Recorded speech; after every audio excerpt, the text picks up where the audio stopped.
Greetings and a hail and hearty hello to you Trippy foodies on another episode of Trippy Food. On today's episode, we are going back to merry old New England. As you remember from a previous episode, we introduced you to the phenomenon of American chop suey. And so today I'd like to introduce you to another thing that New Englanders hold dear to their heart, but people in the other parts of the country just don't understand whatsoever. And that is brown bread. Now brown bread, you can get it in the grocery store. You can already get it in a can. And the thing about it being in a can is it's actually baked in a can. Typically it's baked in a can. This isn't something new. This is something that people have been doing for decades, if not millennia or centuries anyways. B&M is the most popular brand, but I'm sure there's some other brands out there. And you can get it plain or you can get it with raisins. And so they actually bake the bread in the can. It's a typical New England thing. If you ask anywhere else in the country what is brown bread, they go, I don't know, bread that's brown. It is not bread that's brown.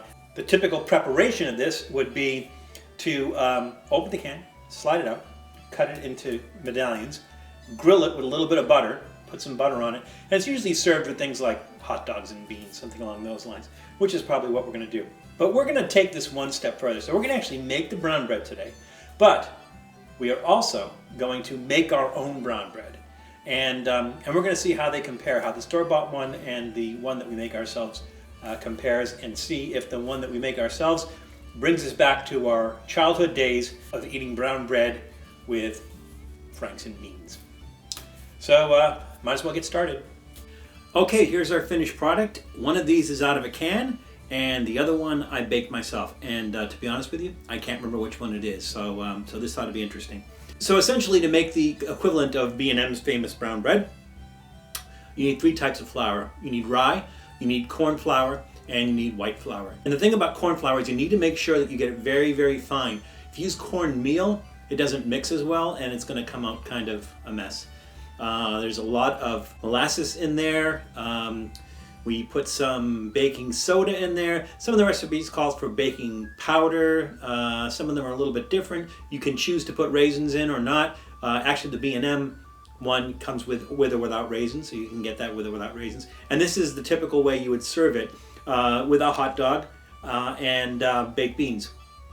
I imagine this is a holdover from the British full breakfast or something along those lines. You know New England, they steal everything from the Brits. But this is the typical way that you would serve it, and you're just going to eat the beans and the hot dog and the brown bread all together. To prepare the brown bread after you cook it, the recommendations on the can are that you put it in a toaster under a broiler, a toaster oven under a broiler.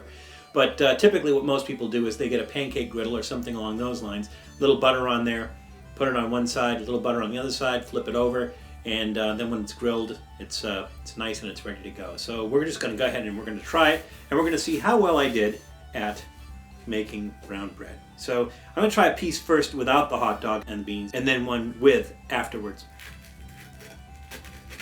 So you hear that crispiness? That means it's toasted. That's good. Now remember, it's going to be sweet because of molasses. That's actually pretty good.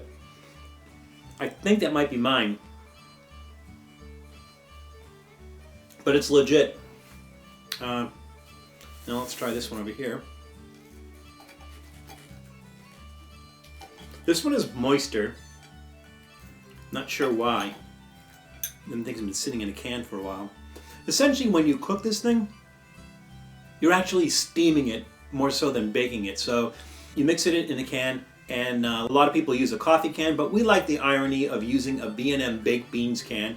Obviously, we have to tear the label off of it because we don't want that to catch fire in the oven. But essentially, we're steaming it. So we basically put it in a pot of water, of boiling water, in the stove, put a piece of foil on top of it, tie it around with a string, and basically it steams the bread. The bread expands inside the can, and then after a couple of hours it's ready to go. So let's try this one, which I think is the B&M. No surprises there. I mean, it tastes like I always remember it tasting. So they're both good. They both came out good. So now we'll try it the traditional way. A little bit of the hot dog. And again, I think this is maybe stolen from the British, and they probably use sausages, but we're doing as the New Englanders do.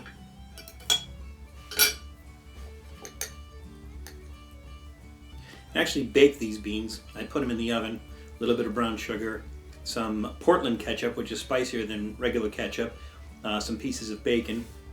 So it's essentially pork and beans. And let's try this all together.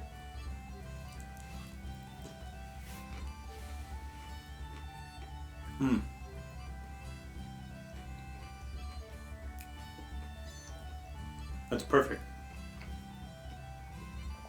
I gotta tell you, this takes me back to my New England childhood, so I'm pretty excited right now. So I was pretty successful at doing the brown bread. I'm pretty proud of myself. Here's the B&M one. If you care to try that one, it's easy. I think you can get them at Cost Plus World Market. If you're so inclined, you can get them in any grocery store in Massachusetts or New Hampshire. And there it is, brown bread. So I think we were successful today. This is pretty good. This is going to be my dinner. I'm going to go ahead and finish this. Give it a try. Try to make the brown bread and see how well you do. And we'll see you soon. Thanks for checking out Trippy Food. If you enjoyed watching that video half as much as I did making it, well then I enjoyed it twice as much as you did. And if that's the case, you'll probably like this video right here. And if not, check out this video right here. That one's a little bit different. Either way, leave a comment down below. And be sure to subscribe by clicking on the Trippy Food icon right here. Glad you could make it, and we hope to see you again soon.